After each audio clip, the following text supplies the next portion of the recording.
Italy is a melting pot of cultural diversity. Over centuries, many civilizations have influenced Italian culture and have added to its incredibly varied culinary spectrum. Italian regions display their own colloquial cooking and flavor styles. Today, we will discover a taste of Tuscany.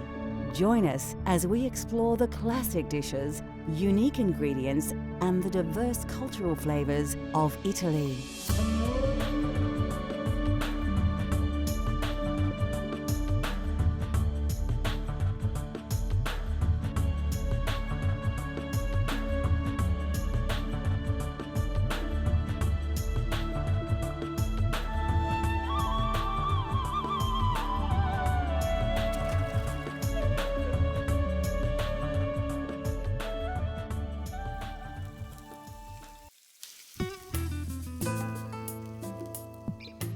Situated on the Italian peninsula and part of both the European continent and southern Europe, Italy shares its alpine borders with France, Switzerland, Austria, and Slovenia. The food of Italy is famous throughout the world, with dishes like spaghetti, lasagna, and ravioli being found across the globe. But more importantly, the rich variety of regional cooking is alive and well, preserving some of this country's culinary history. Today, we will be exploring the flavors of Tuscany. Considered the birthplace of the Italian Renaissance, Tuscan cuisine is quite unique and even differs between the provinces. Tuscany is all about food and wine. It's all about the fresh produce, which they'll have homegrown or they'll get it from the markets, and then they're going to cook it, and they're going to cook it very slowly, and they're going to enjoy it with their family and their friends. They have lots of local vegetables and lots of pork and wild boar, which they make into small goods, and then they will share.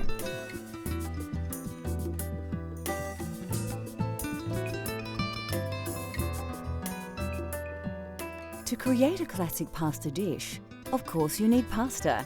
And rather than pick up some dried spaghetti at the supermarket, to experience the cultural flavours of Italy at home, you're going to need to make fresh pasta yourself. My first exposure to Italian cooking was in a small restaurant in London that my father used to take me to when I was a kid. And they used to make all their own pasta there, and they had all the wooden boxes with all the various sizes, shapes and colours of fresh pasta. You could just choose whichever pasta you wanted to go with your sauce, and that really excited me and got me interested in Italian cooking. All you need to make fresh pasta at home is some fine flour, some fresh eggs, and some semolina flour. First, take your flour and gently tip it out onto your workspace. Make sure your hands are dry, then using your fingers, make a small well in the flour. Take an egg and gently crack it into the well you've just created. Now the fun starts. Using your fingers, break the yolk so it mixes with the white, then gently work the egg around in a circular motion. What you are actually doing here is slowly picking up the flour around the edges and drawing it into the moist centre. When the egg and flour start to turn to a firmer paste, add another egg to the mixture and repeat the process. Don't be impatient and get tempted to stir the flour in faster, as this will introduce lumps into your dough that you'll have a hard time working out. As you work your mixture around, it will start to change consistency and the paste will develop into a dough. Keep kneading this dough with the flour until you're satisfied you have a very elastic mix. Be sure your pasta dough is not sticky. If it is, you'll need to add more flour. You will most likely have more flour than you require, so don't feel compelled to use it all. Once you have your dough at the correct texture, use your hands to mold it into a small cob. You will need to rest your dough for at least 30 minutes before you roll it out. Generally, pasta is made with a pasta machine. Take your dough and press it into a small disc. Feed it into the pasta roller, then fold it back onto itself and repeat.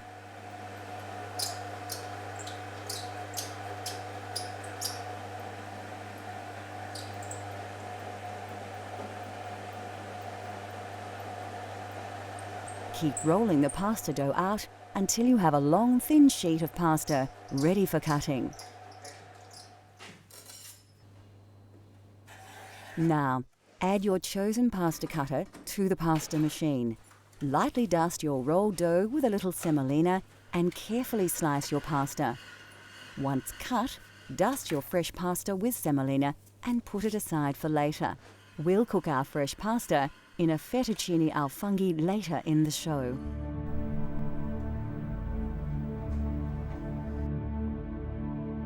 Anybody who has eaten Italian food will recognise the essential herbs and spices that add unmistakable characteristics to any dish.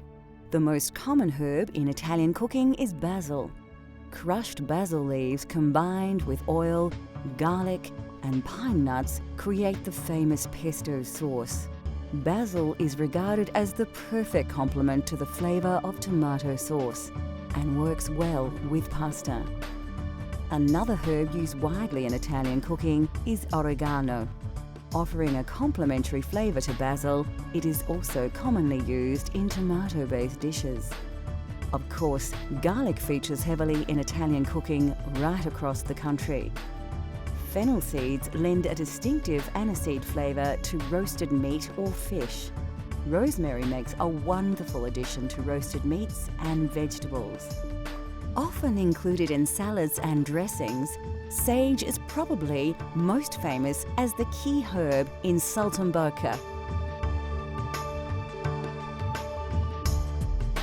Italian parsley is recognisable by its distinct flat leaf. Parsley is used in many meat dishes, soups and stocks. Italian food is most richly flavoured with herbs, but of course some spices do feature prominently. Coarse sea salt is used across the nation, although some regions, like Tuscany, use it very sparingly.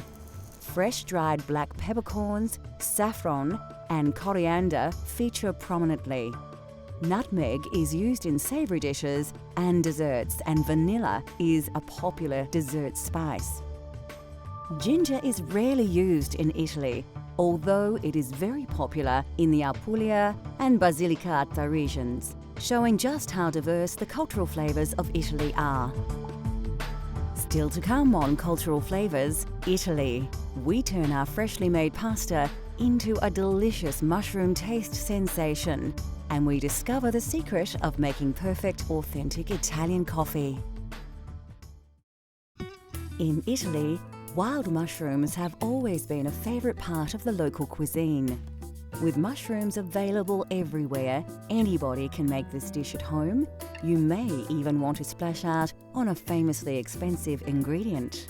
The mushrooms have got a beautiful aroma, so they're able to put them in all sorts of dishes. They might cook it up as an omelette for the younger family, or pop it into another slow cooked meal so that it can be used in very many different ways. They'll actually even put them into some sort of cheese, especially the truffles, so that they can continue to have the truffles mature in their lovely cheese.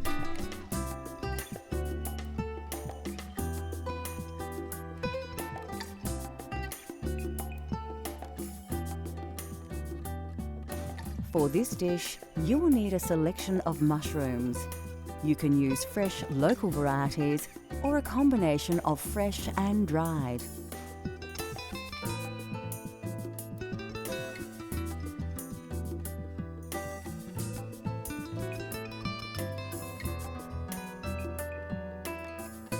You will also need a dash of olive oil and some dry vermouth. First, take your Italian parsley and chop it finely. It's important to use fresh parsley in your pasta dishes, as the dried alternative can lack flavour. Put it aside, as you will need to add it to your dish much later. The next step is to slice your mushrooms. The trick here is to try and keep the size uniform so they cook evenly.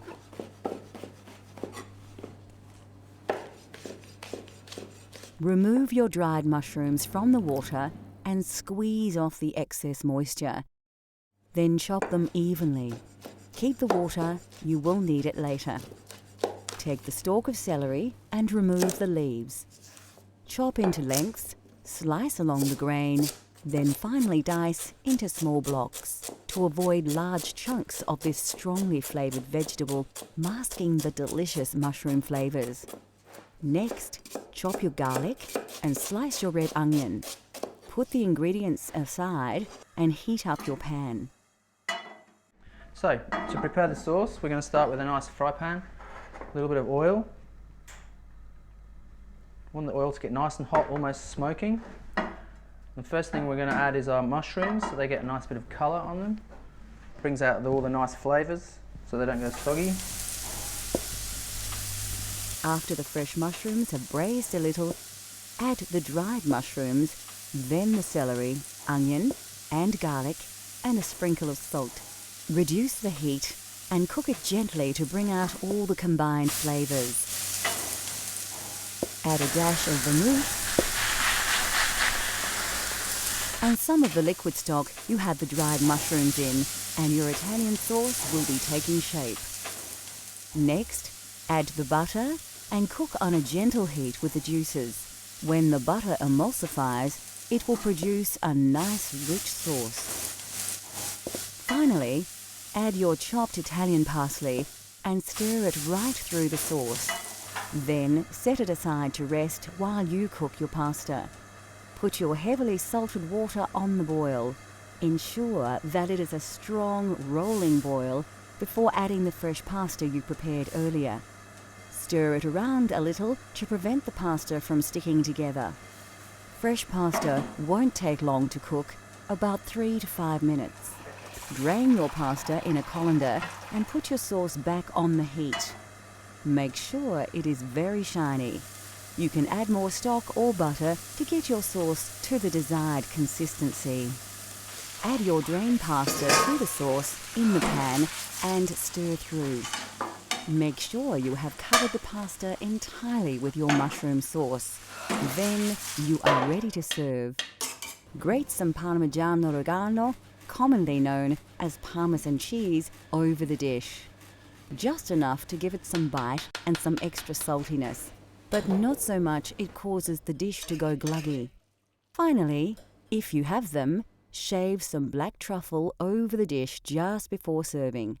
Now, enjoy your authentic fettuccine al funghi.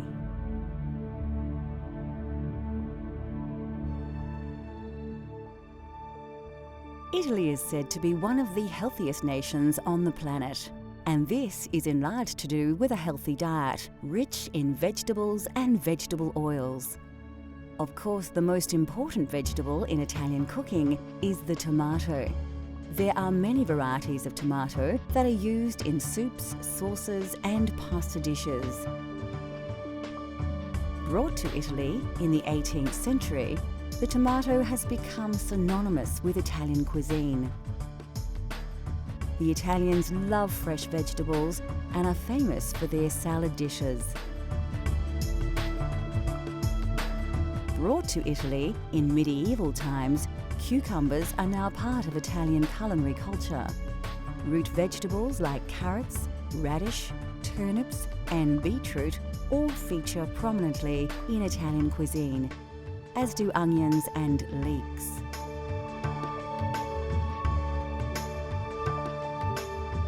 Cabbages, cauliflowers, spinach, and rhubarb are also part of the Italian diet.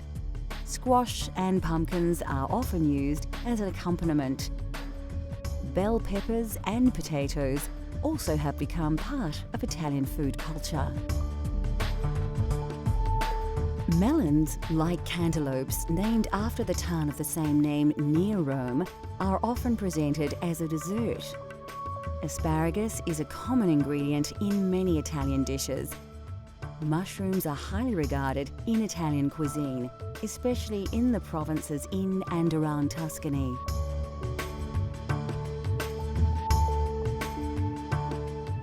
Of course, Italian cooking features all kinds of mushrooms, especially the porcini mushroom, but you can use local varieties in your own Italian-inspired dishes.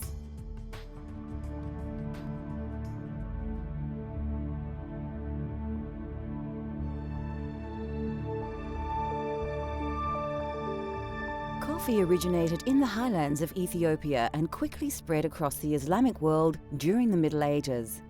It was only introduced to Europe via Italy as late as the 16th century by Venetian merchants who had been trading with Muslims from the East. Yet, we must thank Italians for defining coffee culture as we know it today. Italians are deeply passionate about their coffee, so naturally the quality of bean is exceptionally important. Coffee comes in 2 varieties, and Italians overwhelmingly prefer Arabica over the cheaper Robusta bean. Roasting beans changes their colour, taste, smell, and Italians enjoy a full roast bean, which are rich brown in colour and have a slightly oily surface. Italian baristas have created a wide range of ways in which to enjoy coffee. Cafe Espresso is brewed by forcing hot water under pressure through finely ground coffee. This process produces a highly concentrated shot of coffee, which actually forms the basis of many other drinks, such as a macchiato, which is simply a shot of espresso marked with a small drop of steamed milk. The most well-known Italian-style coffee is, of course, the cappuccino, and this cultural flavour of Italy has become increasingly popular right across the globe. Cafe latte is usually drunk at breakfast time, made with a full glass of steamed milk and a shot of espresso. This wholesome drink provides the perfect start to the day for many Italians. Coffee is drunk in a variety of ways, but generally speaking, Italians only add milk earlier in the day. With the exception of breakfast, coffee is rarely served alone and is usually enjoyed after a meal. The drinks, the roasting styles, barista techniques, and the popular social aspects of drinking coffee have all been heavily influenced by Italy's love of the coffee bean. Next on Cultural Flavours, Italy. We explore a famous Tuscan twice-baked biscuit and its accompaniment and discover how to serve this delicious Italian treat.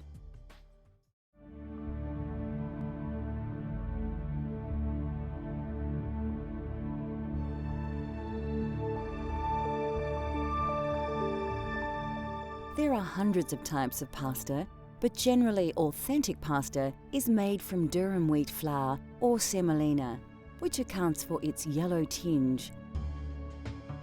Durum wheat is believed to have been introduced to Sicily by the Arabs in the 7th century, and pasta has become the national dish of Italy. Of course, fresh is best, and authentic Italian pasta has texture and flavour characteristics that is difficult to replicate with dried alternatives. Having said that, there are a multitude of dried pasta options that keep well, so it has become a staple in many kitchens across the world.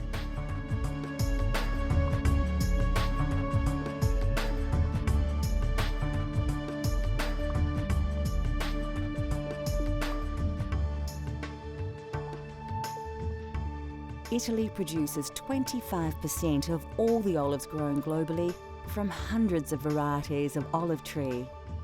Olives in the south of the country produce the majority of olive oil thanks to its climate. In the north, due to the frosts, olives must be harvested much earlier, so their yield is much lower. Olive oil is often used like butter as a topping for bread and for cooking. Olives are eaten on their own, as an accompaniment, in salads and also cooked dishes. Italian meals often feature breads, and there is a wide range to choose from.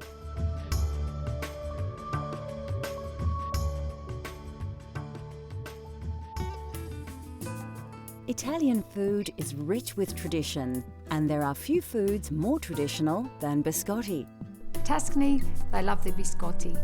So they'll go to the local market and they'll get their flour and their sugar and the nuts, whatever nuts mum wants to use that might be in season, and they'll go home and there it will be in their beautiful kitchen, and they'll start mixing the flour, the eggs, the butter, the nuts, and then they'll roll and then they'll bake. And then with the biscotti, they need to slice them again, and then they'll need to rebake, so it's the double baked biscuit. That process, of course, brings the family together because it takes quite a long time for them to be able to do that.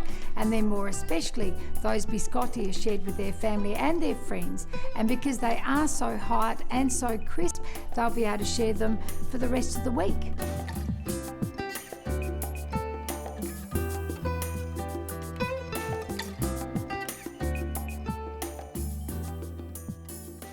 You won't need to look too hard for the ingredients in this recipe.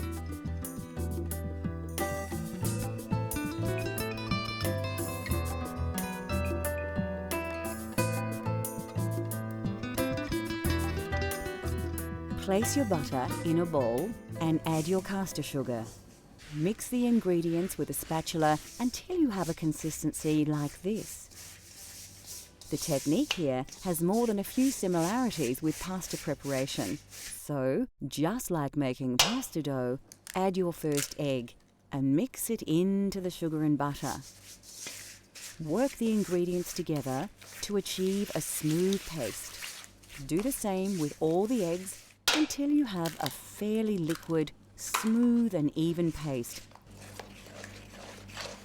The next step is to add your flour, but only a little, and mix it through. Just like the pasta, you don't want to add all the flour at once. This technique ensures you have a lump-free mixture. As you add the flour, it develops a more dough-like texture, but still a liquid. This is the time to add the other ingredients. Put your lemon zest and nuts in and give it a little stir. You will soon realize that mixing with the spatula is no longer an option, and you will have to get your hands in. If your dough is still very sticky, add a little more flour until you can comfortably pick up the mixture without it falling and drooping from your hands. Take an oven tray and line with grease-proof paper. Place your biscotti dough, stretched out a little, on the tray, and now you are ready to place it in your 180 degrees Celsius preheated oven. Bake for about 25 minutes, or till firm. Remove the biscotti from the oven and allow to cool. When your loaf has reduced in temperature and